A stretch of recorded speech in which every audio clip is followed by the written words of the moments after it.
Hello, everybody. Welcome to the third episode of the ScruffyMovies podcast. Also, the second episode in a row about Star Wars.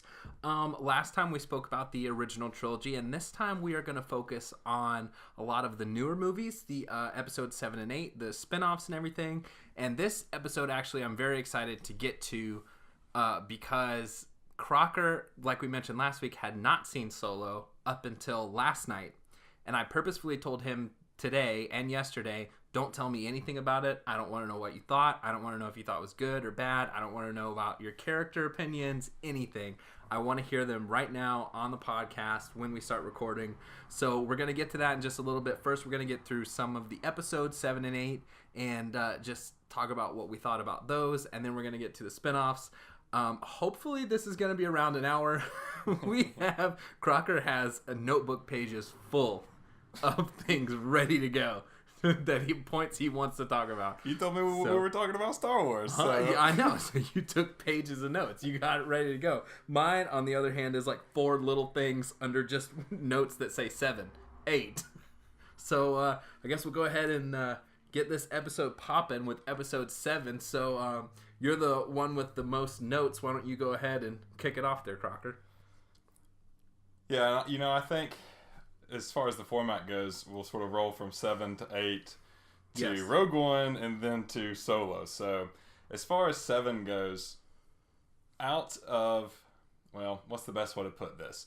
The first time that I saw episode 7, I loved it. I saw it in theaters, saw it a couple of times in theaters, but I had some small issues with it. Things here and there that I was not quite happy with. I didn't really understand some of the decisions that they made. But the more and more I go back and I rewatch it, the better and better it gets each time. So I just sort of want to preface this by saying that, especially after having seen episode 8, which we will certainly get to here in just a moment. I think every time I loop back around to episode 7, it does fill in a few of the gaps and I start to understand some of the decisions that they made. So, as the movie starts out, you have the scene where you first see Kylo, and he has that amazing just stop the blaster bolt in its tracks. I remember in the theater watching that. I went to like the midnight premiere. As soon as I could see that movie, I was there. When he did that and it just held there, everyone in the audience went, yeah, like, exactly. Oh, this is a different type of dude. We haven't seen this kind of force yet. So one thing that I recently found out, because this was one of my larger questions with that opening scene, is, why'd they put it in there? Was it just to, get the information passing hands to let you know sort of things exist? And, of course, you've got Finn and everything else, I believe, there, too. But I never knew who the guy was, like the old man. Are you aware? I want to ask you, do you know who that is? I know that he has a name, but no, I'm not, sure who he is, no.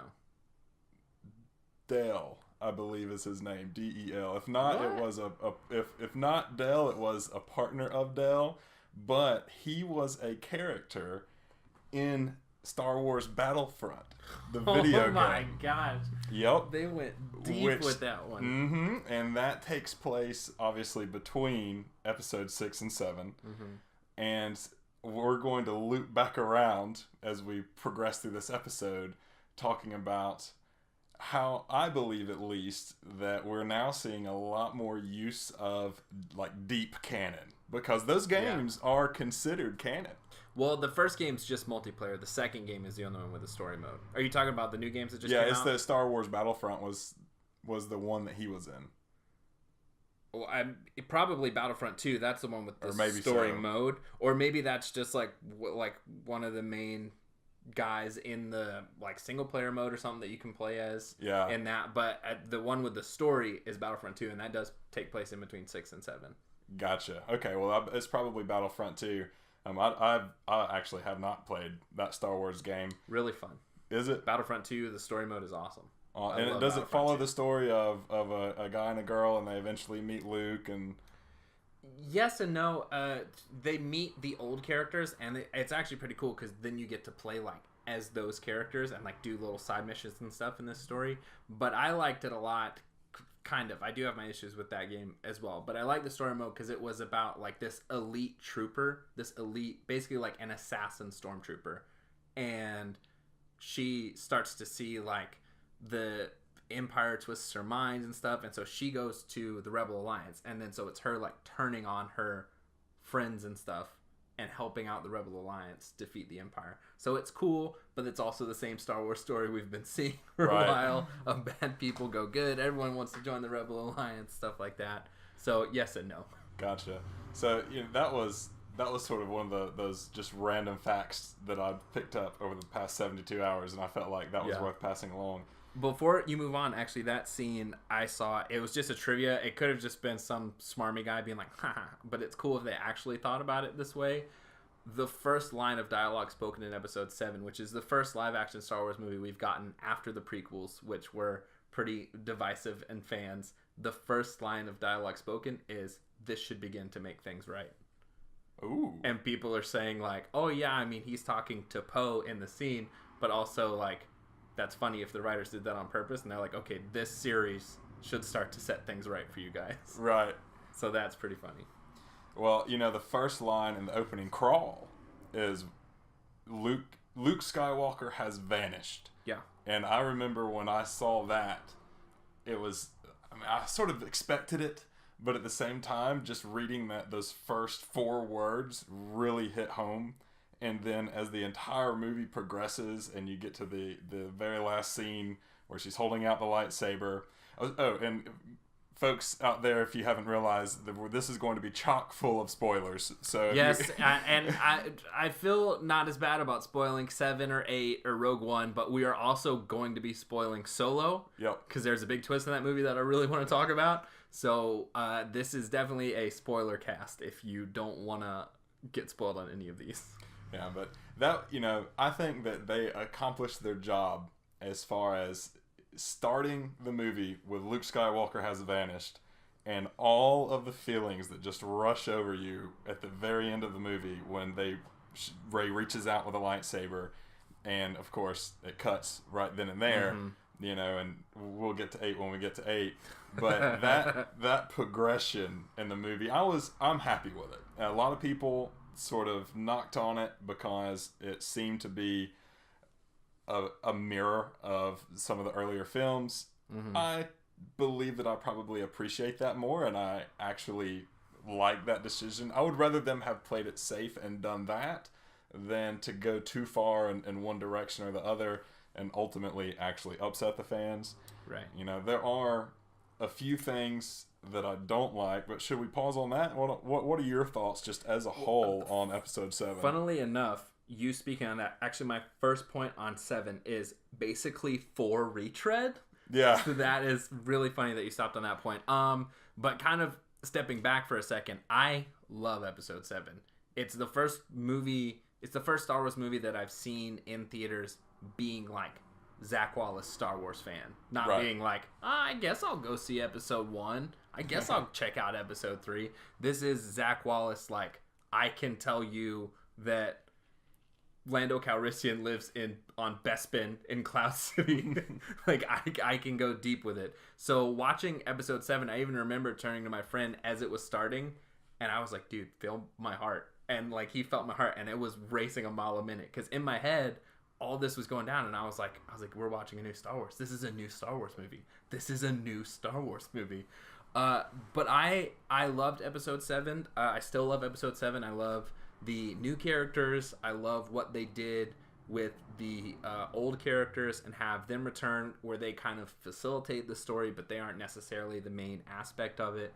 So I really do like episode 7. I do have kind of my nitpicks with it, but I have seen people explain some stuff away. Basically, my main nitpick is with the way Han Solo dies. Yeah. Because that is so... I mean, Han Solo has shown to be a sacrificial character, but he's also a very, very selfish man. Like, he wants for himself, he wants this, and that kind of made me upset when they showed him and Leia were split. Right. To a point where, like, they haven't talked to each other in a while and stuff like that. He's just went back to smuggling throughout the galaxy. That made me upset. because I felt like we really got to see that change in 6, like through 4, 5, and 6, where he became this person they could rely on, where the Rebel Alliance as a whole could rely on to help out. And I hate when movies sequels set back characters to what they were before just so they can relearn the same lesson. Like they almost wipe the slate clean of the lesson they learned in the first movie just so they can do it again, because they're like, well, here's a character arc that works. So having him be that like selfish person of like, and then going through, oh well, I've made mistakes with Ben, I'm gonna make him up with this girl that I've found out of nowhere who is Rey, and eventually gets to the point where he sacrifices himself. I liked it. I did think it was a little cheap. I thought they put it in there just to get the audience to go, oh my god, Han Solo's dead. But then I actually did see somebody, and this is something that we were talking about before, how I have all these theories about these movies specifically.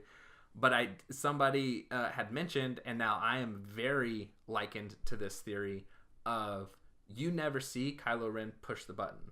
The last thing you see is Han Solo reaching for it, and then it just shoots up through his back. So the theory that this person proposed was Kylo Ren never did that. Han Solo killed himself. And the reason he did that was because he knew that if Kylo Ren didn't kill him, went back to Snoke would kill his son.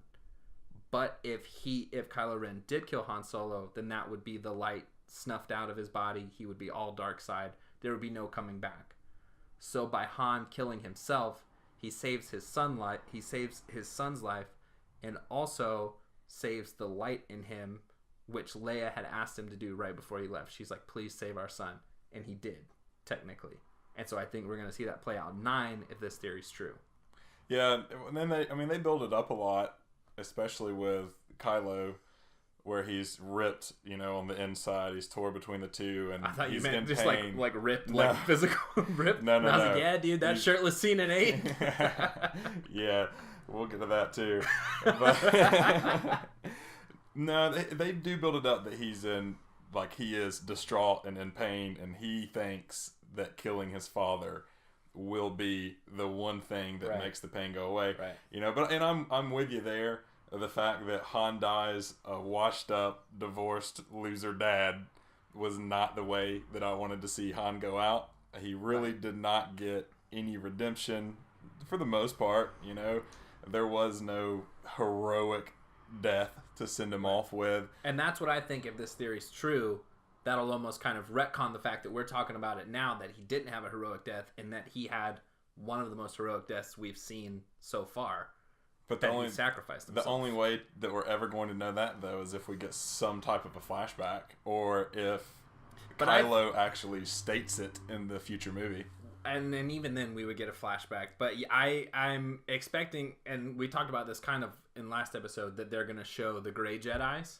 Yeah. And so it's going to be Rey, who's mostly light but can go to the dark side. And it's going to be Kylo, who's mostly the dark side but can choose that light because his dad sacrificed himself so that he could still have that part inside him. And I think that's the way that's the direction they're gonna head with it. Another thing, while we're nitpicking, something that really got under my skin a little bit, and I know it did a lot of other people as well, is the fact that Rey was just able to pick up on all of these powers and use them without ever being officially trained. Now, this is where me going back and rewatching the film many times at this point has softened that blow, because you do see Kylo, searching through her thoughts, and he is using the Force on her, and she resists, and then in that same scene is when she uses the mind trick on the Stormtrooper to get released. So she has at least witnessed the Force at that point, but for her to know exactly how to use it and harness it, I mean, it took how long for Luke to be able to lift a X-Wing, and here we have Rey basically being able to accomplish anything she needs to do. Well, and see, I understand your point. I understand people that make that point, but I like it because it shows that there are different feelers in the Force. People can feel the Force more than other people. So even though she's not trained, she can feel the Force more than anybody else besides Luke Skywalker that has ever lived. More than Anakin? Yes, more than Anakin. Come on. He was the chosen one. No, he wasn't. Yeah, I like that they kind of did that because it shows that, like, and even then, this, like, raw power, which that's a quote from Luke in 8. I've seen this raw power only once before, and that ended up being Kylo. But the raw power that just exists inside her, where she, like, slowly, like, and it even took her a few tries to get, like, the mind control right and to, like, do this and do that. And I will argue the fact that she didn't really do anything like lifting an X-Wing in that movie. She mind tricked a couple people and then got a lightsaber to shoot to come to her. But that was about it. Other than that, she didn't do much in 7. That's true. And all she really did in 8, as far as that goes, is lift rocks. Yeah, but she did force fight Kylo in 8 for that lightsaber and then broke it in half. That's true. But I did every time. Well, see, in the movie, whenever the lightsaber started to shake, I knew it wasn't going to Kylo. But I was like, oh my god, it's going to Luke. Luke's going to be right there, getting ready to fight. And then it went to Rey, and I was like, oh. Like, I wasn't mad, but I was like, it's not Luke. But cool, that's cool. It's good. It came to her. Which also goes back to my theory that she's a Skywalker. That lightsaber could sense it. Right. Well, but Kylo definitely has Skywalker blood flowing through him, too. He ain't Luke's blood. Yeah, he's a dirty blood. He's a dirty blooded Jedi. Oh my gosh. And while we're on this train, something else that you might be able to answer, because I know you've done a bit more digging into this type of stuff, especially with Finn, as we talked about last week.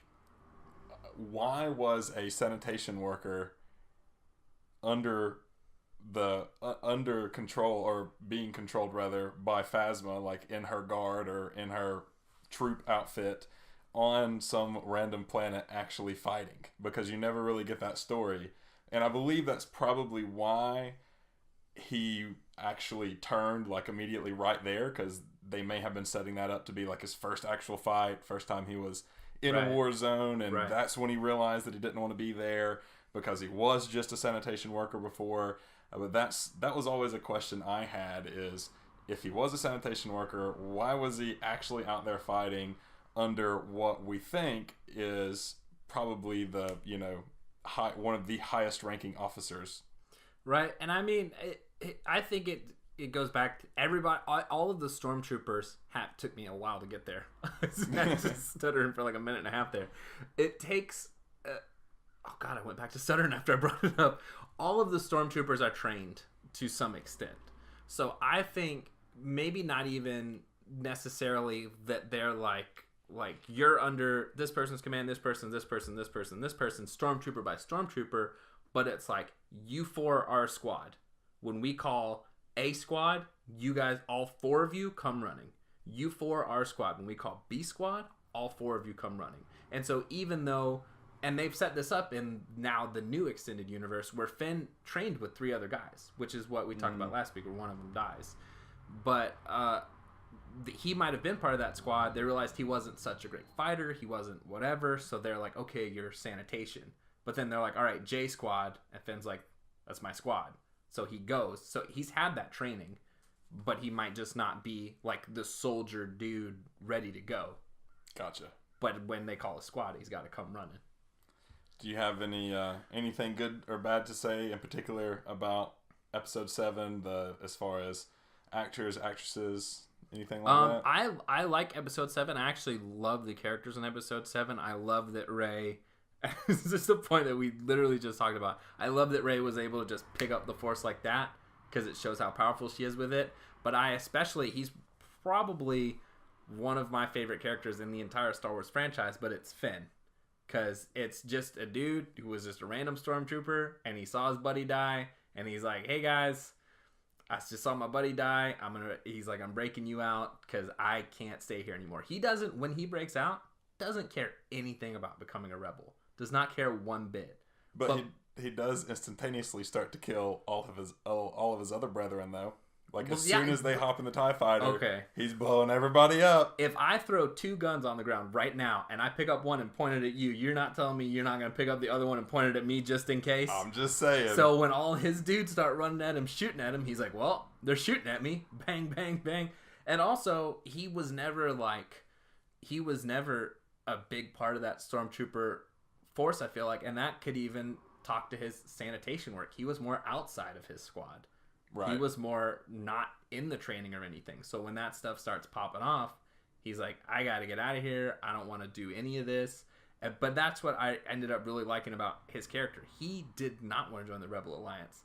He's like, I just want to go to where stormtroopers aren't trying to kill me. Other than that, don't care. But because he put on someone's jacket, he got caught up in all this. And now he's like one of the new leaders of the Rebel Alliance. Yeah, I think he's a runner at heart. You think who? I think Finn he runs. He's a runner. Yeah, but I think now he's starting to stay because he's forming those relationships that he was missing with the stormtroopers. Yeah. Also, another fan theory: Finn is Lando's son, but we haven't seen that come to fruition yet, and that speaks on the Force's sentient theory. Now that it's becoming unbalanced again, it's once again bringing back the Skywalkers, the Calrissians, the Solos. It's making them come together once again to balance it out. And if so, that would make total and complete sense of how he gets wrapped up into all of it, because the Force made him get wrapped up in all of it. Well, if your theory from last week is true about the only 2 people in the universe with a British accent, I would say it would also hold true that these are the only 2 people in the universe that are black. Yeah. So you can't get around that. Yeah. Lando and Finn. Yeah, you just can't escape that. All right, so final thoughts on episode 7 before we roll into episode 8. Yeah, I like it. I enjoy it. I did have a few issues with it, but I mean, what movie out there do you not have any issues with? Overall, I really, really liked it. Was super excited to see how 8 started with Rey holding the lightsaber to Luke. And so I guess that's the perfect lead into 8. You want to kick it off? I would say how that started, and this is me personally, I would say that I thought it was pretty disrespectful to the character of Luke Skywalker. The whole movie. Before we get deep into this, let's preface this with the fact of we are Star Wars fans. But we have some very, very heavy opinions on 8. Yeah. And we're going to speak about them now. So if you love 8 and you just want to listen to what we have to say, please keep listening. If you love 8 and you do not want to hear us talk bad about it, turn it off. Turn off the podcast now. Because quite honestly, I was in a theater full of people, and as soon as that movie started, it got laughs. It did its job. People actually chuckled. But to me, those are probably just the masses. You know, those are people that are out there on date nights, or that are casual Star Wars fans that just will come see the movie in the theater and have no idea really what's going on in the background and, you know, things of that nature. But for me, when Rey went all the way out there, holds out the lightsaber, his father's lightsaber, you know, and he reacts by just tossing it and walking away, was every bit of all the feelings that had just welled up inside of me from watching 7 and being the whole movie is about tracking down Luke. And then you get there finally, and we wait, what was it, a year or 2 years for episode 8 to come out? 2 years. And that is what you're going to do, is whoop, over the shoulder. Yeah. It was a shot through the heart, in my opinion. What's so funny is I even saw like a meme on Facebook that was like, what if Rey hands Luke the lightsaber and he's like, I don't want this, the Jedi have to end. Yeet. And just throws it off the mountain. And then that's what he did. I even watched it with my friends. And as soon as he did that, my friend leaned over to me and he goes, yeet? Like shocked that this had come to fruition. He whispered yeet to me very sadly. It was so sad. And even starting out, like I know, and we'll get into this and you can dive into a bit more detail on it, that there was some back and forth as far as I think it was directors, writers, producers, something. There was sort of a schism there between the two. But the whole time, I felt like somebody somewhere had never seen Star Wars before. When I bought episode 8 on Blu-ray, and it came with like a feature-length making of documentary. And so like right out of the gate, the guy who wrote and directed episode 8, Ryan Johnson, he was like, I had written a script where it was what I knew that the fans wanted. I wrote a script where Luke was this awesome guy who trained Rey and like all this stuff. So he acknowledges the fact that he knew what we wanted, and then he goes, but I wasn't happy with that movie. It wasn't making me happy. Something was missing. So I threw that out, and I was like, what do I want to see in a Star Wars movie? So that's the movie he wrote. That's the movie they made. And that kind of makes me even more mad because it's like with a franchise this big, you don't... I mean, if it was a spin-off movie, great. Do your thing. Whatever vision you have for it, I'm in, because this is not part of the main universe. This isn't part of the main episodes, the saga of Star Wars.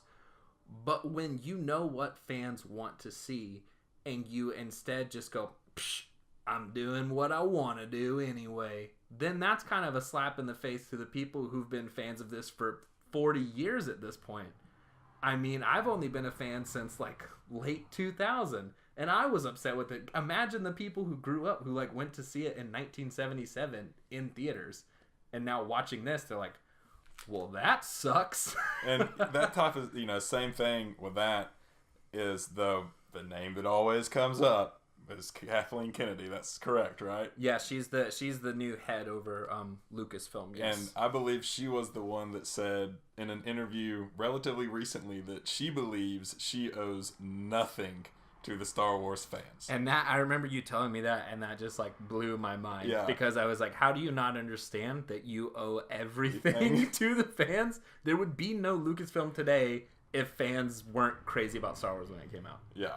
So, it's like I said before, it's like someone had never seen Star Wars. And episode 8 starts moments after episode 7. It starts, if you cut out the credits of 7 and started playing 8, it would just seem like one gigantic movie. Exactly. So my first question, and I think they even presented this sort of in the opening crawl, is that the First Order is running things, and we just saw a giant explosion. They killed Death Star 3. Mm-hmm. What was it? What was it? Planet Killer. Yeah, Star Killer base. You see that blown up, and apparently the First Order's fleet is in shambles, and we're starting to regain control, and then all of a sudden they're almost in control of all of the major systems in the galaxy. I believe was in the opening crawl is the First Order is right there at getting control of absolutely all of the largest systems. So how in the world does that even happen in a matter of minutes to begin with? And then a few moments later, you're introduced to, I actually looked her name up. Paige is her name. She's the sister of Rose. Yeah. So yeah. I will go ahead and say this now. I wish we had Paige, not Rose, because Paige was kind of a badass. But the first thing I noticed, because I didn't even think about that when I first watched the film, it never dawned on me that we're starting moments later and all of a sudden the First Order really has apparently regained entire control in a matter of moments. The first thing I saw that really irked me was when the bombers are going over the top of the dreadnought. The bomb bay doors are open and Paige is just hanging out in space, like no mask, no nothing, just hanging out, which is isn't possible until you get to a little bit later in the movie, which we'll get to. But the number one thing where I was like, that doesn't work, is when the bombs fell, because there's no gravity in space. And they felt like they had gravity. Yeah, that was immediately what people were, and I've seen people make the argument that if they figured out anti-gravity in space ships, then they figured out a way to position anti-gravity devices on these things that they want to drop. So when they are propelled out, then it activates some kind of device that makes it fall as if it was propelled by gravity. Yeah, it really looked a little too much like gravity. Like if it fell slower, faster, I don't know. It was a great argument there. I set up this thing. I gave you a monologue. And you went, nah, I don't know. Nah, I don't know. But even little pokes and jabs as the movie goes on. I hated it when Luke called a lightsaber a laser sword, which I believe that was something that like George Lucas slipped up a long, long time ago and accidentally called it a laser sword. And I don't know if that was a callback, but to me, it was like, you know what that is. Well, the entire movie for me was automatically thrown off course by, and it's kind of the same argument I just made with Episode 7 with Han Solo. They wiped the slate clean on Luke so that he would have to relearn the lesson of why Jedi are important again. Right. They wiped the slate clean, and literally everything he did, like, the Jedi are dead, doesn't matter. The Luke Skywalker from 4, 5, and 6 wouldn't have said the Jedi are dead. He just sacrificed all of this stuff to bring the Jedi back because he knows that's what's going to bring balance to the Force. And now he's like, almost stabbed my nephew. Meh, I don't want to be a Jedi anymore. Yeah. We're talking about the same person that traveled across the galaxy to basically willingly sacrifice himself to save his father, who he had only just realized was his father not too awful long before that. And now his own nephew that he trained, he's not willing to give a little bit of... Well, I mean, even in the first movie, his aunt and uncle die. His family he's grown up with his entire life are murdered. He meets one old stranger that takes him to a bar where he meets another smuggling stranger and a hairy stranger, and they're like, hey, we got to go rescue this princess stranger who's being held by the Empire who runs the entire galaxy. And he's like, done. And he wasn't even a Jedi at that time. He was just a dude living on a planet. Yep. And now you're telling me that when Han Solo, his nephew, and his sister are all in trouble, not to mention Chewbacca, C-3PO, R2-D2, all these people are in trouble. He's just going to be like, I can't anymore. I must listen to My Chemical Romance on this island. No! That's not Luke. So, in an effort not to just string out all of the bad things, I'm going to throw a few at you real quick. First off, I feel like tell them first before you say that how small your good space is as compared to the rest of it's your actually episode 8 notes. I have a square around the good things. This literally composes 3 lines, and the first line just says good, and that's underlined, so that doesn't really count. You know what? Before we get into the bad things, I would like to say what my 2 good things were. This Star Wars Episode 8 was one of the most... probably the best looking Star Wars movie that has ever been made. It was absolutely gorgeous. Every shot was fantastic. Like, I loved the places they went and who they interacted with and how everything was staged and set up. And I mean, it was absolutely positively a gorgeous, gorgeous movie. Yep. You know, and actually I did hear someone say the other day that when, actually skipping back to 7, when Kylo goes up against Rey and they're at the end of the movie, when they open their lightsabers, that was the first time that light from the lightsaber had ever been used in the movie. It was never used as a light source before, and you get the glow of the blue on the face and the glow of the red on the face, and that was just compounded upon in Episode 8. I mean, they did a fantastic job with all of the visuals and the planets and whatnot. Second thing I loved was the throne room fight. Yeah. Now, literally when you said, I only have 2 good things, what came to my mind was, it's beautiful, throne room. Yeah. And you just said exactly what I was thinking. And a lot of people actually have criticized the throne room fight. And I criticize how the throne room fight started, because why would they set up Snoke as such an important character? The throne room fight itself was awesome. Yeah, I agree. And again, I like backstory, I like weapons. To see the Red Guard actually like get in there and do some things, I think that's what they're called, is the Red Guard. Praetorian Guard. Yeah, something like that. Yeah. Obviously the ones dressed in red, and they all had unique weapons. Every single one of them had a different type of weapon. That was really cool to see that play out. I thought that was an epic, sort of climax there, and they did a really great job with that. So those are my good things about it. Do you have any that you want to tack on? That's why you can't ask me my good things. Your good things were my good things. Okay, so things that were not so hot. Rose was useless. Okay, I'm going to fight you on that. Not for the fact that she's useless, but for the fact that if you look at Lando Calrissian in Episode 5, he was of the same caliber character as Rose is in this movie. He was just there. He messed up the heroes' lives, and then he's like, you know what? I'm good, whatever. But he did almost nothing for episode 5. But he is loved, celebrated. And then he comes back in 6 and he's awesome. I think that's what's going to happen with Rose in 9. I think to a point, they knew that Rey was going to be off doing her thing. Poe was going to be doing his thing on the bridge. So Finn needed an expository character to explain to him while he was in a coma what everything was that went down. Somebody who knew where they were going, that had been on the ship for a while, and so they had to put Rose in that position.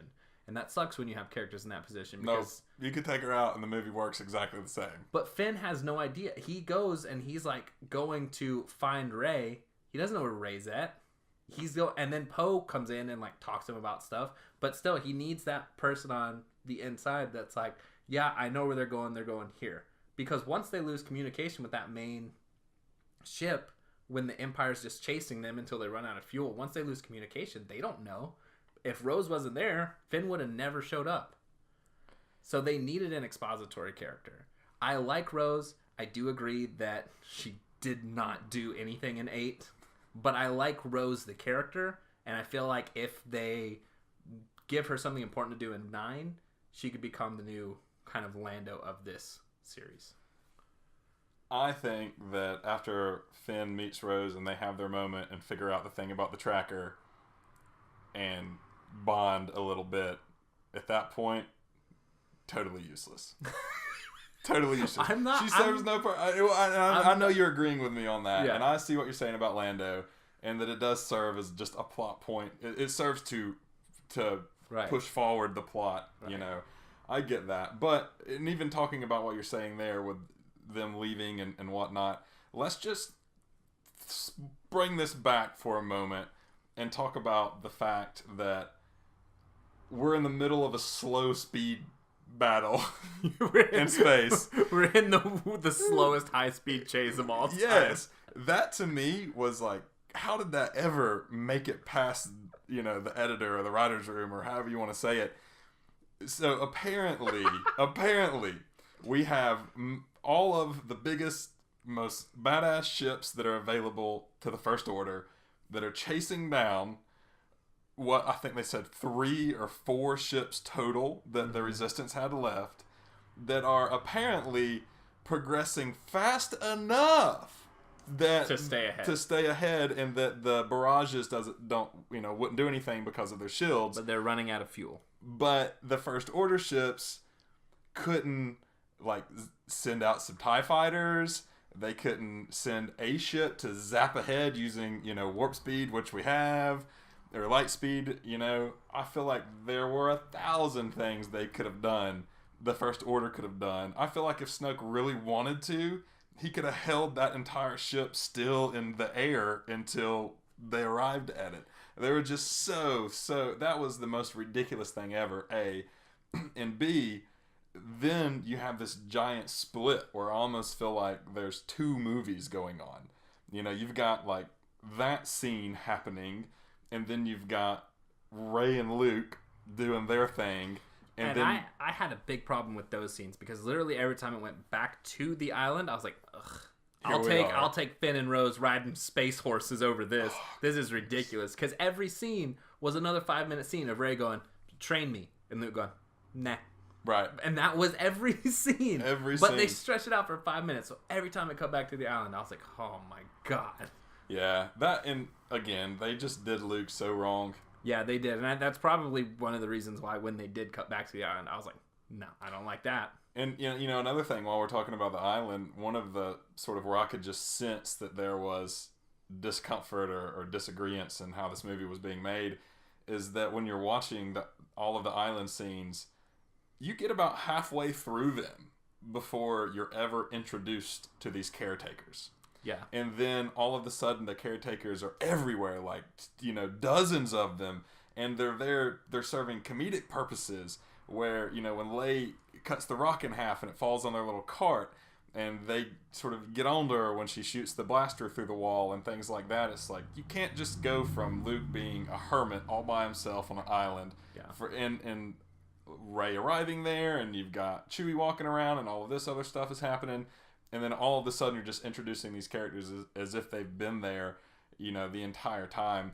And everything that happened on that island was terrible. the freaking the blue titty juice, yeah, whatever that was horrible. The blue milk, that's where they got the blue milk from. Yeah, and then you've got the most inefficient spear known to mankind, where he's, and this is when he had closed himself off from the Force. He's using a 30-foot long spear to get dinner, when I think it would just be so much easier if he were to just levitate that fish right out of the water. And while you're at it, you can levitate that X-Wing out of the water too, like you did in the original trilogy. I mean, but that you can feel the Force. So if they felt a user of that power basically, for lack of a better term, come online again, then Kylo would be like, oh, that's Luke. Let's go kill him. Yeah, I could see that. But at the same time, I don't think they could track him that far, because if you could, you could track Leia too. Not Leia, Rey. Yeah, I can agree. Well, they kind of, at least Kylo, when they're in proximity, they can tell where each other are. Right, and they're talking to each other through their minds. That's true. And Kylo wasn't wearing a shirt. I don't even know. How about 2 out of 3 lessons? Luke says, I'm going to give you 3 lessons. He gives her 2. Yeah. Where's the 3rd? It's as if it wasn't bad enough. You forgot to add one? That's absolutely terrible. There's just so many things where it feels like somebody wrote a really good Star Wars script, and then somebody threw it away and decided they wanted to write another one because they knew that that's the one the fans would love. But then somebody went back. It's like somebody wrote an amazing Star Wars script, and then somebody went back through, like a Star Wars fan, and read it, and they were like, cool, sweet, and they wrote by, and they're like, I don't understand what this word sweet means. Does that mean it's bad? I think it's bad. And they just crossed it out. So they left only the parts which they weren't necessarily bad parts, but they were just the parts where the fans were just like, yeah, this is just filler, whatever. Like, there's not, like, they didn't understand that part. God, there's so many things that I want to cover. Mary Poppins Leia. She Mary Poppins herself back into the ship. Oh yeah, Leia. I misunderstood you. Yeah, where she ballet danced her way back in. Well, at first I was like, oh my god, Leia's dead. And also, before we talk about that, how crappy it is that Admiral Akbar, who we've known since Return of the Jedi for 20 years, is just a casualty on the bridge. Excuse me, sir. So, why... And this is where we get the purple hair lady, too. Which I hate. Admiral Holden. Hate everything about her. If she would have just come at the beginning and been like, hey, there's a base over here. We're running out of fuel. This is where we're going. Who would have said anything? Who would have been like, dumb idea. We've got to fight.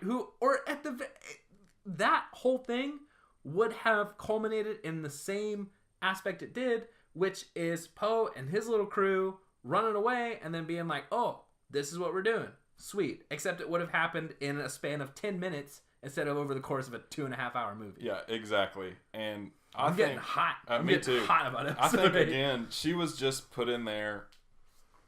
I think that, if you've got to sacrifice an admiral or a captain, at that point, Leia in real life had already passed away. Yeah. Send her out with a bang. Carrie Fisher. At second in line, Akbar. Make him be the one that says, no, I'll stay behind. I'm getting old. Been here forever. Because we know who they are. Instead, Akbar's just a dude that's like...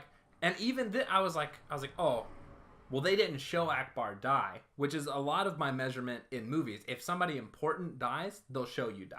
They'll show them die. They have enough consideration for the character that you know to go, okay, this person's dead, audience. See them die. Instead, they give us Purple Lady... And all she would have had to do is say, like you mentioned, hey, there's base over here. I'm continuing Leia's plan. This was the plan. But instead, can't trust Poe. Can't trust a man to do it, you know. And I will admit, she did have a really cool death. I did. That's another cool part I liked. I loved the warp speed through the ship. That scene, I thought that was really sweet. When everything goes, it's absolutely silent. That was a great scene. Again, this is a visually and audibly awesome, stunning movie. Right. But the decisions that were made to get them there. And another thing, too, is exactly what Poe said would happen. They start lobbing shells at, the getaway ships. Poe was right the whole time. Poe was right, literally right the entire time. And Holdo, Purple Lady, literally just watches this happen for a good couple of minutes, waits until there's about 4 ships left, and then walks over to the helm and does something about it. Yeah. That is just absolutely ridiculous. And since we're already towards the end of the movie, and it's been at least 5 minutes since I said why Rose sucks again. So, another thing that I absolutely hated was when Finn was about to go out like a hero. Now, She saved him. Up until that point, Finn honestly was getting a little annoying to me. I've never been a giant fan of his character. I liked it. He ribs back and forth really well with Poe. Finn's okay. But when that happens, and when you're watching that battle, and when all the other cruisers are being taken out, and he's the only one left, so we know, and he's heading into the what they call it, the giant cannon. I can't remember the name. And he's about to save the day. At that moment, they build it up in such a way that at that moment, you want him to die. You want him to save the day. I've felt that before, where it's not it's the same thing Age of Ultron did with Hawkeye, where they build it up so much that he's gonna die, to the point where if he did die, you're like, okay, I'm sad, but I accept it. Right. Like, I understand. Right. And so they had built that up to the point where even I in the theater was like, oh my God, this is it, my boy Finn. And this is also the time where I'm going, all right, I already think that we're trying to star way too many characters in this movie and develop way too many characters. It's about time to start killing the herd. We need to start killing off some people. Yeah. And at that point... they introduce more. Yes. Lordy. And I wanted him to die. Rose ruins it for me. And then she has that silly, as she's saying, we're going to win this, not by killing what we hate, but by saving what we love. You literally see the giant wall that's protecting the rebellion burst behind her because the cannon finally got through. Now, little do they know at this point that they're actually sort of slipping out the back and Rey's lifting rocks and whatnot, which apparently they can then just run in front of a trench full of First Order soldiers and AT-ATs and starships and everything else out there. Rey is just, or not Rey, but Finn is just able to, I guess, carry Rose 2 miles back to safety. They got the Millennium Falcon. They're good. Yeah. I guess. Speaking of Finn and Rose, we already kind of skipped over this part, but in the, I don't even know where they're at. It's when they're impersonating. Monaco? No, not that part. That part is entirely on its own for me. That doesn't even seem like it's part of the movie. That seems like an entirely different thing. This is and it's number 1 on my list because it is, as soon as Finn said it, I was like, oh my God. It just dropped everything in me. It's probably my most hated line in any giant franchise I have seen up until this point. And that is when he's fighting Captain Phasma. The resistance is failing. He thinks Rey's gonna die. All of this is going down. He looks at Captain Phasma and he says, "Bring it on, Chrome Dome." I was like, what 1990s action star wrote that line for him, and how did it get into my Star Wars movie? This is ridiculous. As soon as he said it, I was like, are you kidding me? And of all the characters that I actually would have been all right with not dying and us actually getting a legitimate good long look at some film in the future would be Phasma. Yeah. I thought nope, sorry. It's that, seriously, it's like somebody wrote a good Star Wars script and then somebody went through and they were like, oh, this is a good part you said? Okay.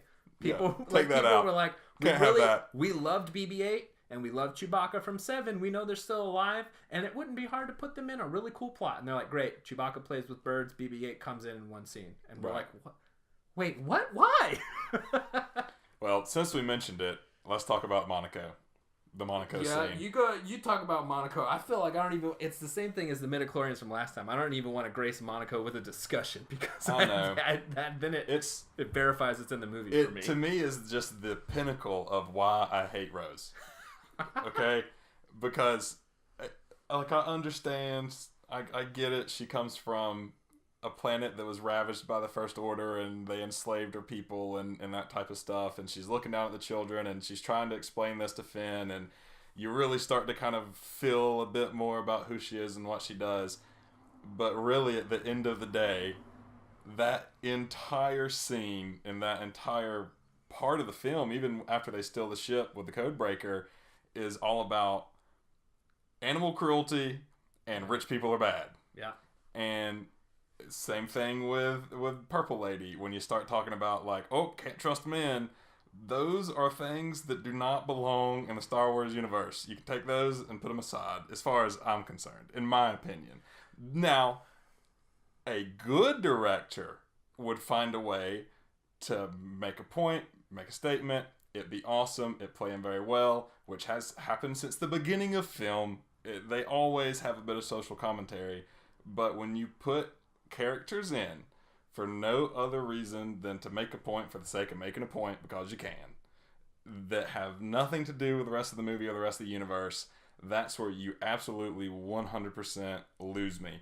And it may have been okay until, as I alluded to in the last episode, they literally left all the children behind, freed the horses, and, you know, as you see him pulling the saddle off, she says, now it's worth it. I almost wanted to get up and walk out. Which, actually, at the end of the movie, when you see the child reach out and pull the broom to him, and I was reminded that they left the kids there, that's when I was like, okay, we've lost our mind. Okay. Now we have officially lost our mind. Speaking to your point, I kind of agree with you. I don't mind if those things are in a movie. But my main problem arises from the fact of if the movie gets lost in those problems because they feel like the problems are more important than the movie. Right. It's the exact same problem I had with Luke Cage Season 1, is that it was trying to be provocative and like it's a bulletproof black man wearing a hoodie. That's awesome. We live in a time where that is really poignant, and I understand the point you're trying to make. Awesome. But you're a superhero show first and foremost. Yep. And they lost themselves in trying to prove their point to the fact that it didn't really feel much like a superhero show anymore to me. And that's the same thing, I think, with Star Wars. Like, as long as you can be a Star Wars movie, I don't care. And that goes back to Episode 7. Rey never felt like a Mary Sue character to me. She never felt like she was pushed in there because she was a woman and they needed a woman character. Right. I never felt that from Rey. I didn't either from Rey. Same with Finn. I never felt the fact that because he was a person of color, that's why he was a main character in 7. Never felt that way. But yeah, like you said, in 8, it does seem like at some aspects they are trying to push points in order to be like, did you guys see where we pushed that point across? And I think that entirely loses the movie for me. If you can meld it into your story, go for it. Perfect. 7 did it great. Yeah. But if your movie fails because you are outside of that trying to prove a point for the real world, I don't come to Star Wars to see real life problems. Right. I come to Star Wars because I want to see space battles. I want to see a space opera about the Skywalkers. Yeah. And that is, so yes, I understand your point there. And, you know, like we've mentioned before, there's a difference in putting something in a movie and then putting something in a movie and shining the light on it. Right. And that's my main point about Luke Cage. Yeah. I understand why they wanted to do that. Awesome. Go for it. But this is the story you're trying to tell. Meld it into this story. Don't create two separate entities that are trying to live in the same body. So, oh my gosh, we've talked a lot about 8. I know, and I do want to move on to the next 2 movies that we're going to be covering as well. A little more positive. Yeah. Hopefully, I don't know what you thought about Solo. Rogue One, at least, I think will be more positive. Yeah. I would like to offer up my thoughts on like the big issue I think most people had with Episode 8, aside from all of the things we've discussed, and it sort of encompasses all of the things we've discussed. Mm-hmm. And ultimately, this comes back to your gray Jedi thing. I think that with this new series, they wanted to change everything we thought we knew about Star Wars, which is not in my opinion, what you should do if you're making a Star Wars film, especially if there had been one before it, Episode 7. I can agree with you. If they were starting fresh, that's one thing. That's different. But we come in and we can agree that the entire theme of Episode 8 that spans throughout the entire movie, throw the old away, in with the new. The Jedi are dead. Right. It's, to think that you can harness, that the Jedi own the Force's vanity, I believe was a quote. Like, burn the tree with the books. Literally everything was about how the Force is not exactly what you always thought it was. And this even goes back to, like, one of the scenes from the prequels where Yoda says, like, maybe that was misinterpreted. Everything that we've known. Yeah. So I can appreciate the fact that they were ultimately trying to accomplish something along those lines. But then at the pinnacle, where all of these things have been undone and everything is being unraveled, you have the scene where Kylo reaches out to Rey and says, "Join me." I'm literally getting chills. Says, "Join me." And she turns it down. Mm-hmm.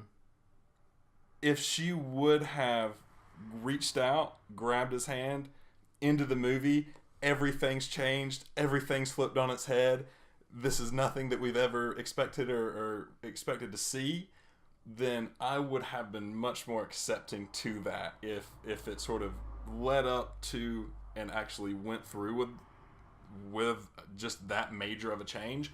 But not only does she deny it, then we have this slow, like, unraveling of the unraveling, where Luke says, "No, there will be more Jedi, and the books are saved, and things are kind of like we've always thought they've been." And it's like you just crapped for 2 hours on everything every Star Wars fan has ever loved about Star Wars, and when you got to the point where you were about to put it in stone, you just said, "Nah, I think we'll go back to the old way." Like, that to me, and that was something that it took me talking to a lot of my friends. It took me watching a lot of weird things on YouTube to, like, get to that point where I sort of realized that was happening. Because at a glance, in the first couple of times I watched that movie, I would have never put that together on my own, I'll admit that. But after hearing it sort of said that way, I think that's probably the underlying thing that just broke everybody's heart. Right, and I think that kind of playing devil's advocate here, I think that even though they might not have done it in the best way, that plays to Rey's arc in the movie. Of, she's not a Jedi, everything's changed, there's no more Jedi, it's all over, and then when she gets that little bit of training from Luke, and then, like, she lifts the rocks, the resistance comes out, then it's like, okay, we do see that glimmer of old Star Wars coming back again. This was the Empire Strikes Back, I think, of the new trilogy, which is funny because they're both kind of they're mirroring what they're doing. But this was kind of the, we've lost all hope. This, where are we going to go from here? There's no way we're coming back from this. And then we see Rey harness the Force, and we see Luke stop the First Order so that the Resistance can get away and stuff like that. So playing devil's advocate, I think that does kind of go along with the arc of the entire movie. But I do see your point in that it's basically like, hey, do you want a donut for 2 hours? And then when you reach for the donut, they give you an apple instead. And you're like, well, I wanted a donut. You said I was going to get a donut. Right. I came here for apples. But when you said I wanted a donut for 2 hours, I've been like, yeah, you know what? I'll eat a donut. I'm kind of craving a donut now. Yep. Let's see what the donut tastes like. And then when I go to bite it, you take it away and put the apple in my mouth. Yeah. If we're playing the character arcs, though, I mean, literally the entire first movie was about Rey trying to find her parents. I know, and this is, I wanted to bring up this point, so I'm glad that you made it. I kind of love the fact that she came from nothing, and it just goes to show that anybody can harness the power of the Force. Like, anybody can do it. Even if she was from nothing, anybody can pick it up. And, like, if you are that powerful, you can use it to change the galaxy. I also hate it because Luke and Jen Erso are her parents, and I know that they are. What about? Well, we'll get into that one. Get to Solo. Ugh. Okay. So we're gonna pop off on Rogue One now. Are we done with? We finally done with 8. I think this episode might be a little over.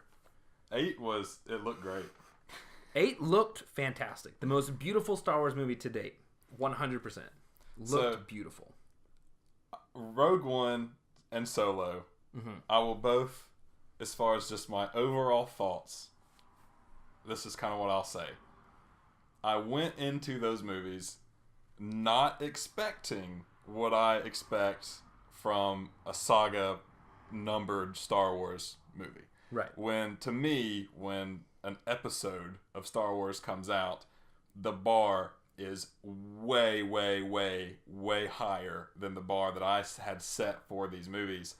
I was more or less expecting roughly what you would get from any summer blockbuster or Marvel movie, like that type of thing.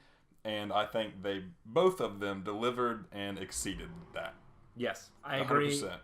That one of my main things about like sequels or spinoffs or what have you is because I've seen so many movies, I get certain feelings when I watch movies, and it's one of the main things that was missing from 8. I didn't feel like 8 was a Star Wars movie. Right. So it totally threw off the entire experience for me.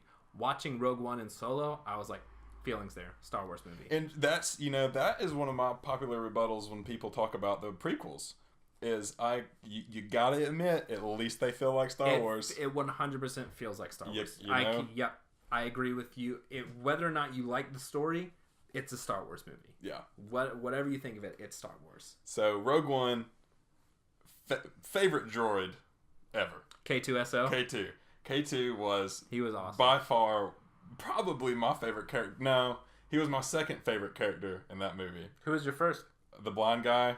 Chirrut, yeah. I believe it's Chirrut. I loved that aspect. Yeah. And this movie I even wrote it down. It was like my first one that I wrote down. Because this was the theory that it had spawned off of this movie, was that the Force allows you to do things. And you really see that come to fruition in this movie, where every person that assembled on Rogue One had a specific job to do to get the plans of the Death Star to the Rebel Alliance. Once they had done their specific job to where they kind of handed the torch to the next person and the next person could do their job, dead. Yep. Force doesn't need them alive anymore. Exactly.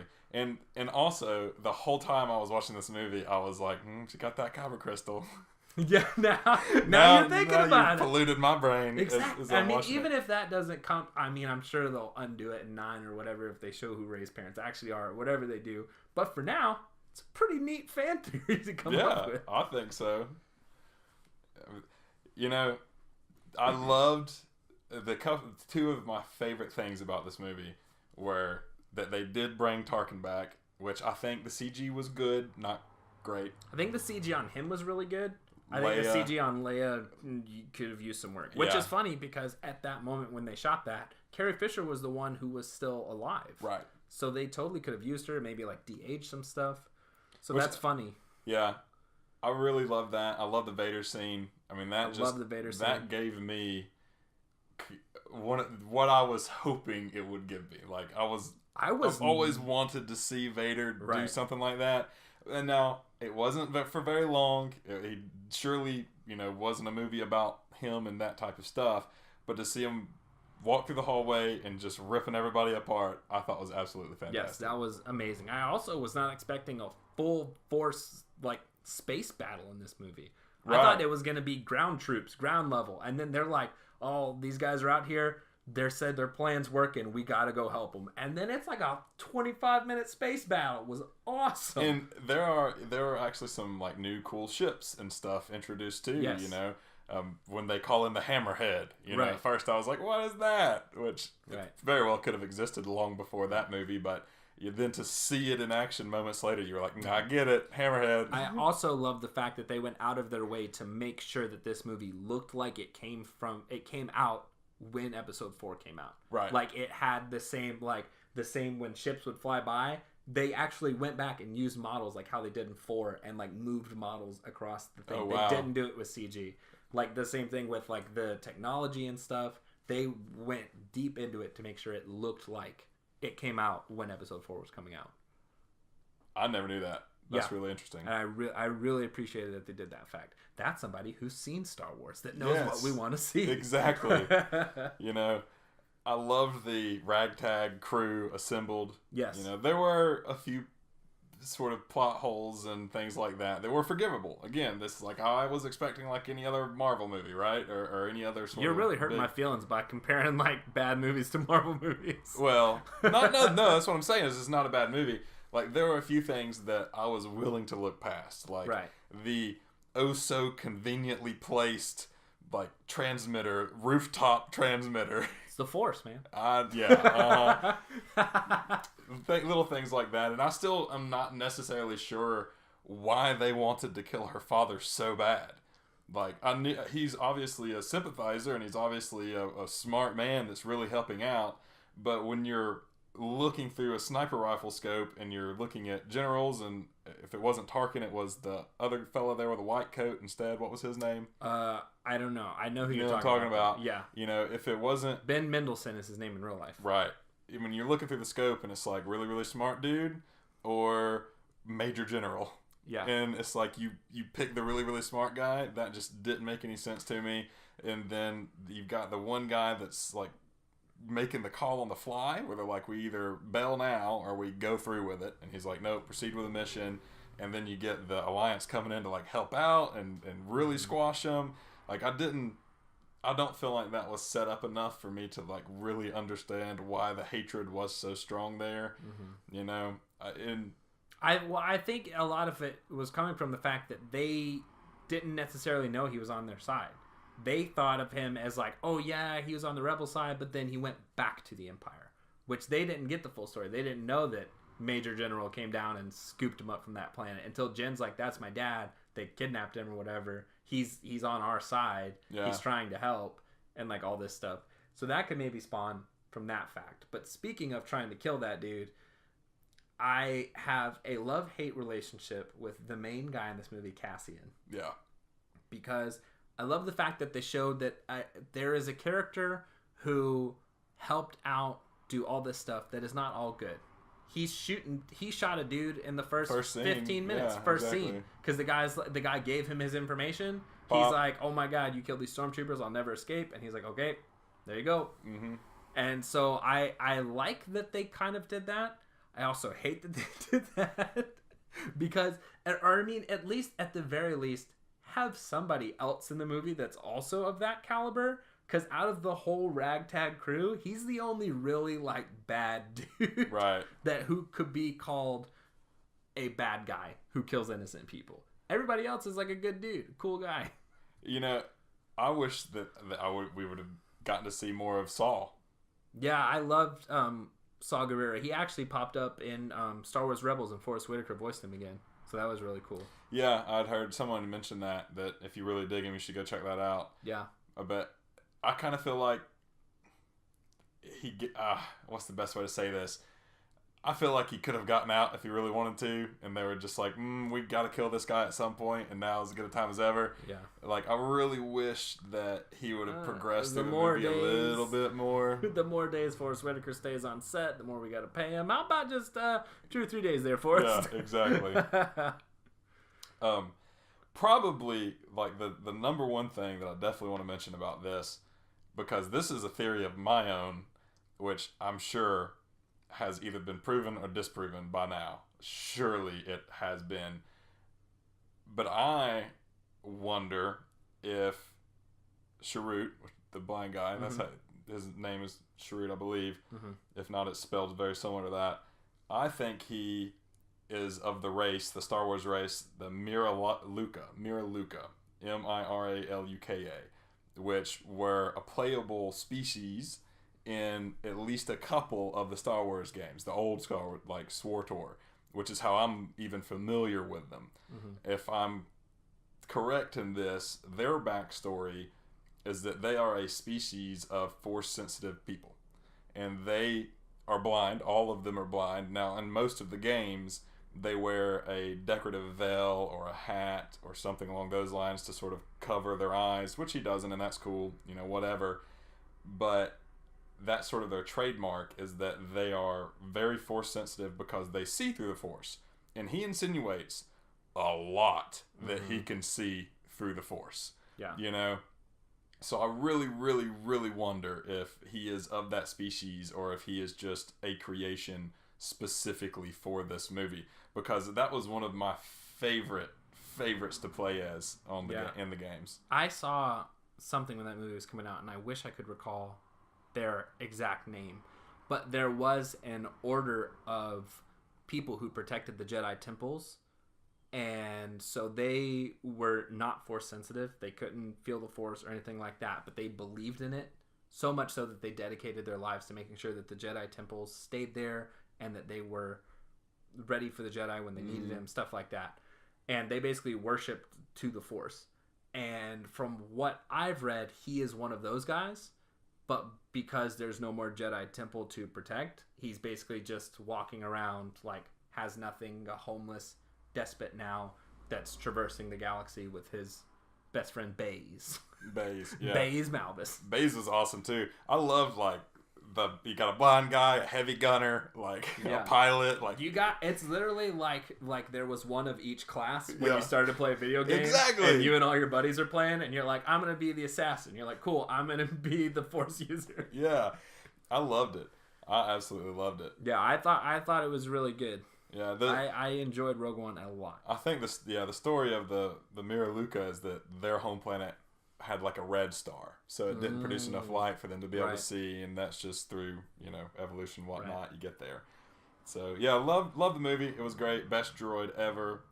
I mean, the droid, that's how you do a heroic death.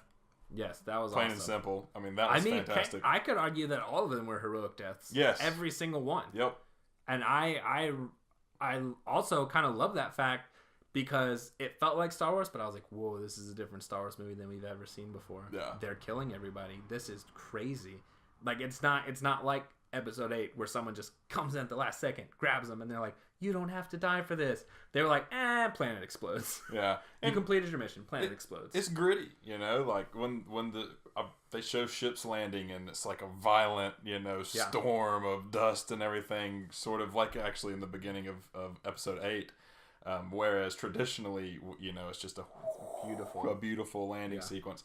So it was a nice take on the usual that we get.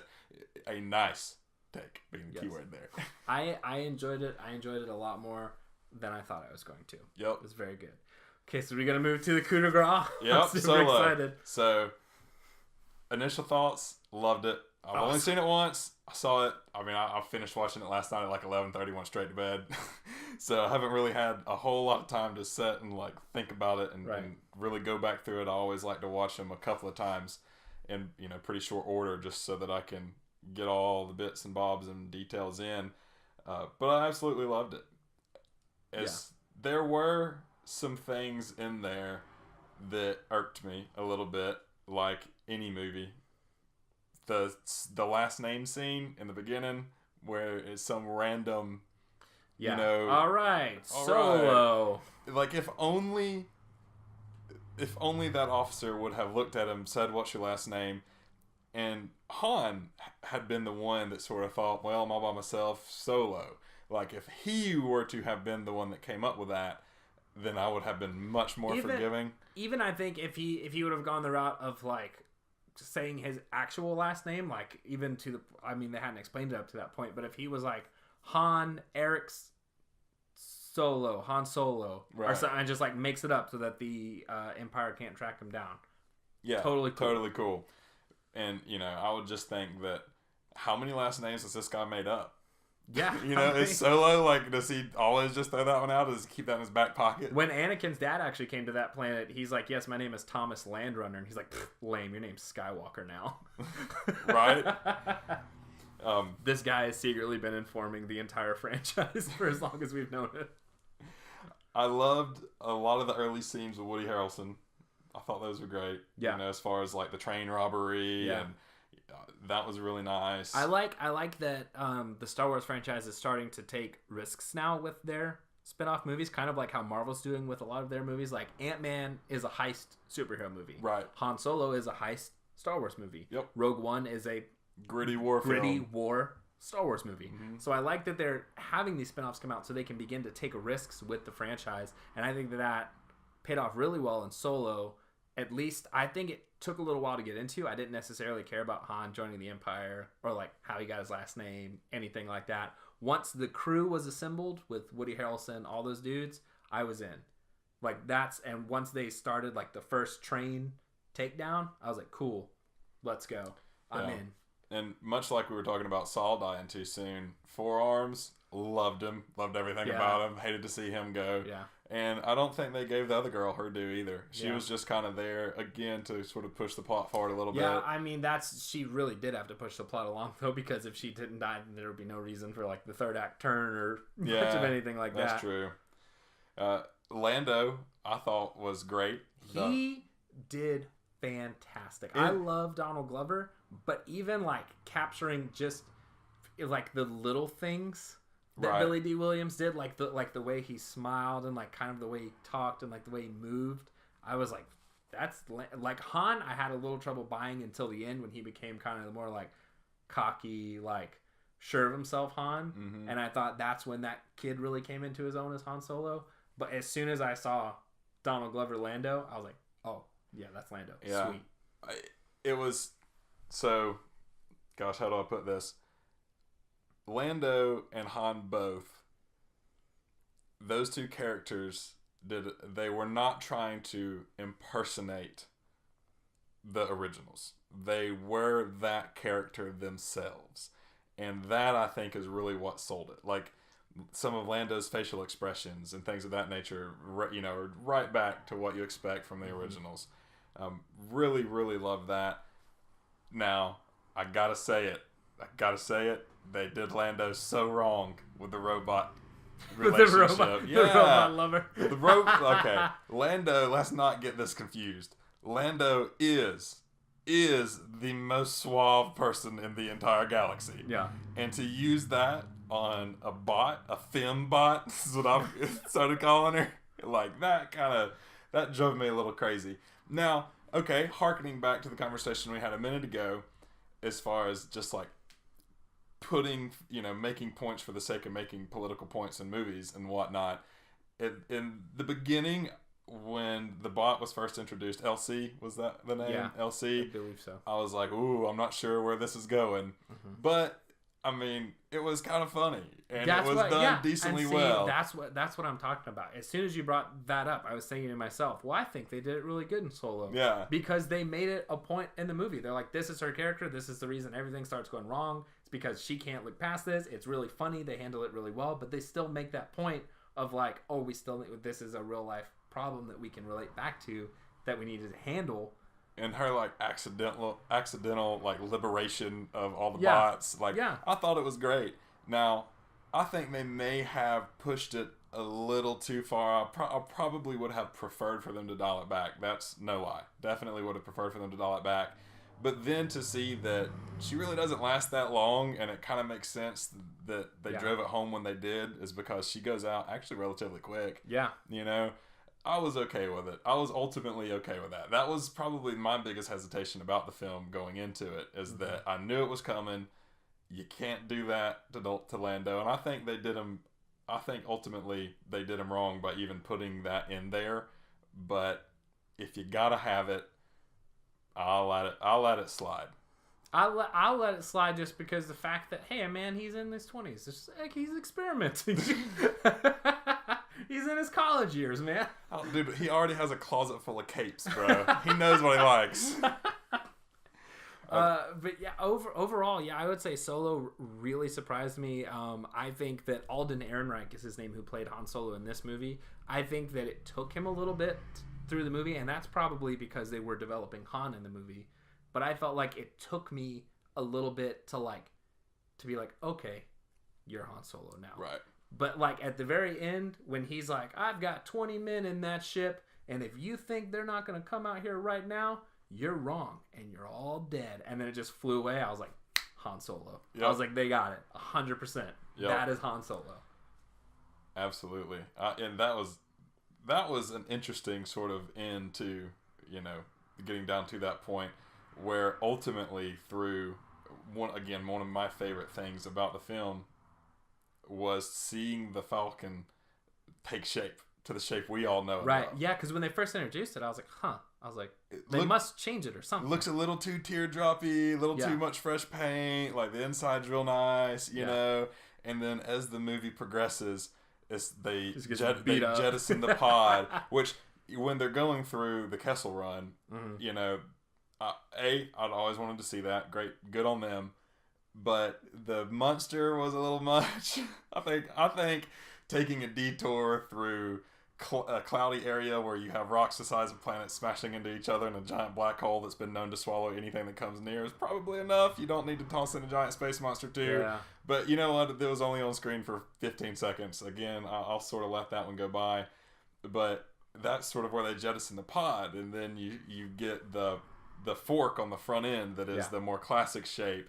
And as soon as that happened, I was like, oh, yes, like, here, we're doing it, you know, and you see the satellite dish go flying off, which has happened a few times, and it was just perfect. I like in this movie, kind of speaking to that, the fact that they took a lot of things where, like, I never had the question of, oh, how did this get this way? And they answered them to, like, even at the end when he walks up to Tobias and Tobias is talking, and he just, bam. Yeah. He's like, always shoot first, or something like that. I was like, he shot first. Greedo. I knew it. So, I know he did it. In episode 7, when episode 7 ended, all I wanted to know was, how did Maz get that lightsaber? How did Kylo get the burnt helmet? You know, like, who are Rey's parents? There are all these questions that I ended with. And at the end of Solo, it was the exact opposite. I was like, oh, now I've seen the Kessel Run. Now I know where he met Chewie. Now I know how he got his blaster. Now I know how he got the Falcon. Like, you know, they just sort of went through and ticked off all the boxes of all the things that you've ever wanted to know about Han. Yeah, but I think they ticked off the boxes, but I think they also left it open to a bigger story that Han and Chewie were a part of that we haven't got to see yet, because I feel I really liked Kira. And I was like, they're going to have to do something at the end, because we know that when we see Han in 4, he's Leia's dude. Right. Like, I know that something's going to happen. And then to just have it kind of end with her be like, all right, see ya. And I'm like, nah. It's a bit casual. Yeah, I'm like, So I think there's more to the story there. And then also the big twist that we told you about earlier, we were going to spoil. Darth Maul comes back in Solo. Yes. He hasn't been dead this whole time, which I mean was in we Clone knew. Wars. Right. But this is the first live action we have seen him in since episode 1. In literally almost 20 years. This is the first movie Darth Maul has been back in, and it was awesome. I lost my mind. So I feel like this is one of those things that when Solo first came out, surely at some point I saw a spoiler somewhere for this on social media somewhere, but I have purposefully walled myself off from hearing and looking and researching anything about the Solo movie, because I knew that I was signing myself up for a long wait. And I guess I had forgotten, but when he pulled back the hood, I was like, yes, because he'd always been one of my favorite characters, you know, as far as villains go. And one I never really thought got his due. I think Darth Maul can do way more. Same here. And I think it's... Let's see. What's the best way to say this one? I think that it is, again, tying back into my previous comment about how they are leveraging more of the full canon when we were talking about the video games. Right. Like, they are not afraid to just go right past what they know everyone else knows. Because every person that's in any movie theater watching this movie that is familiar with Star Wars probably thinks he's dead. Right. And if they're not familiar with Star Wars, it doesn't matter. They don't count. And if they're really, really, really fans like you and I, then we know exactly what happened and exactly where he's at. And it makes perfect sense, too. I mean, still, even to, like, I knew Darth Maul came back in the Clone Wars TV series. I knew that he had robotic legs and, like, all this stuff. But when he popped up in front of Kira, I was like, what? Someone with robot legs. Who could that possibly be? Robot legs, robot legs, robot legs. And then he pops up, and I'm like, yes! Like, it's still like I knew he was back, but it never crossed my mind that it would have been Darth Maul. Never crossed it. I just hope that we see some of the really, really cool folks coming out of the Clone Wars and the Rebels show and all of that actually potentially get put into some movies. We do actually, another really cool thing in Rogue One, we hear the call sign of the ship in Rebels being called to the fight in Rogue One, and we also see the droid, like the main droid in that show, his name's Chopper. Mm-hmm. He's in a shot of like ships taking off. He's like in a shot. So the crew of Star Wars Rebels was in the Rogue One fight. That's awesome. In canon. That's very cool. Yeah. And it makes perfect sense for Darth Maul too, because I think in the Clone Wars he falls in with like thieves and he runs like a thieving guild of sorts. Yeah. If you will. So it makes perfect sense for why they're communicating and hanging out with the Crimson Tide? Something like that. I can't remember was the name of their little criminal organization. Yeah. So I was really happy with that. I was a little taken aback when the Marauder takes off their mask and they end up not being Marauders. They're like wannabe rebels. Yeah. And that one was a little iffy for me. But I dug it. I thought that it had a nice end to the story. Overall, I really, really enjoyed it. Oh, and to answer the question about what I asked like at the very end of the show last week with, do you think in post-production they're going to go back and put the dice in all the scenes that you ever see where Han's flying the Millennium Falcon? Someone actually, after hearing last week's podcast, one of my friends has educated me on the fact that you see the dice in A New Hope. They are there. I had no idea. I think he's just watching one that they just edited when episode 8 came out. Yeah. He's watching the special edition part 2 3D. Exactly. Wouldn't doubt it. Wouldn't doubt it at all. Well, I guess this episode's already kind of gone over a little bit, unless you have any outstanding points. No, I think that it was a shame that such a good Star Wars movie had to pay for the sins of such a horrible Star Wars movie. Thank you. I'm more excited to see what Solo 2 would be than I am to see Episode 9. And that's sad coming from a Star Wars fan. Right. If they showed a trailer right now, if somebody put their hands out and they said, we have a Solo 2 trailer right here, we have an Episode 9 trailer right here, what are you watching first? I would watch both. Solo 2 would 100% come first. I mean, and at this point, unless they go back and, Lordy, they'll never remake Episode 8 or anything along those lines, and it'll take a lot of doing to unwind where they put themselves. Mm-hmm. But I was also thinking about this, just kind of knowing you and your fan fiction. If there's one thing I think could be done to make Episode 8 right, it would be to do a Knights of Ren trilogy that would be awesome. Fall before Episode 7, because some of the biggest unanswered questions are, why was Kylo turning to the dark side when he was being trained by Luke? No one really understands. Nobody knows how he met Snoke. No one knows why Luke has gotten to the point where he's willing to bury the Force within himself and be a hermit on an island.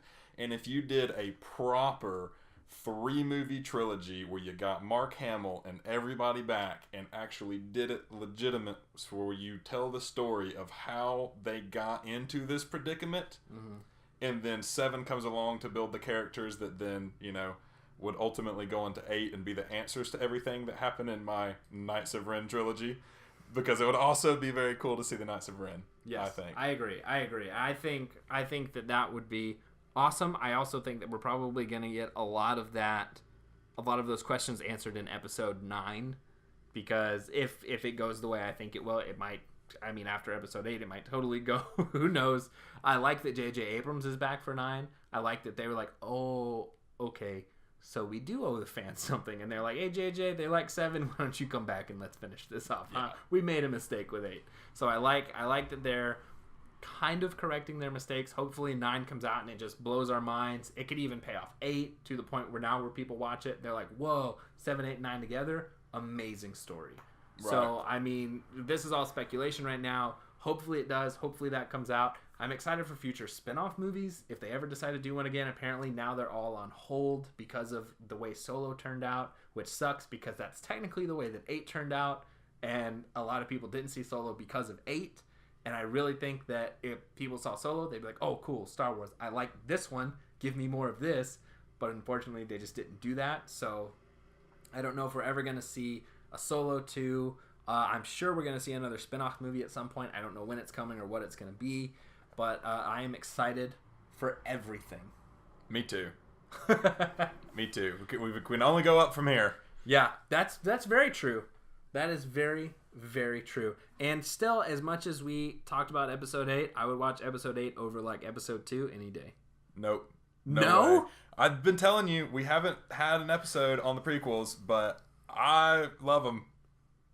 Well, I'm just going to end the episode for one. now. I mean, you know, episode number 1, I can take a leave. I occasionally just leave that one out. But I am a sucker for some pod racing.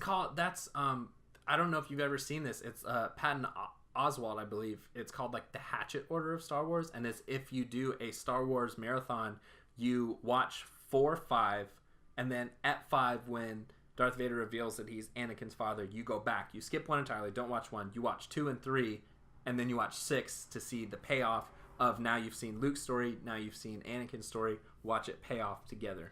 Yeah, because ultimately, up until the reboot, it was not just a Skywalker saga, it was an Anakin Skywalker saga. Well, I also will think it's a Skywalker and Kenobi saga, which is the only other person in the galaxy. I won't be mad that if Rey ends up having their last name. If Rey ends up being a Kenobi, perfect. Because then that would actually change everything we thought we knew about the series entirely. We've always thought this entire series was about the Skywalkers. No. It's been about the Skywalkers and their relationship with the Kenobis. That's true. Very true. So that is, if at the end of episode 9, if her name is not Rey Skywalker or Rey Kenobi, I will be upset. They might pay it off in a totally different way I don't see coming that I don't mind. But for now, before I have seen any footage of the movie, if it doesn't end that way, I'm mad. I just wanted to be a Skywalker. I'll take Kenobi. I'll take a Solo. I'll take anything. I'll take anything. Please give us something after 8. You have to give us something. Right. Throw us a bone. Okay, well, next week's going to be another awesome episode. We're actually going to be talking about Marvel Phase 1, and we're going to split it up. So, Iron Man, Incredible Hulk, Iron Man 2, Thor, Captain America, and capping it off with the first Avengers movie. We're going to be talking about all that next week. We may or may not have a special guest. We don't know yet. We haven't talked to him, but we will figure it out. We hope you guys enjoyed this episode. Hopefully you've stuck with us. We know we went on a little long, but hey, there was a lot to get through. So hopefully you guys enjoyed, and we will see you all next week. Goodbye. Bye.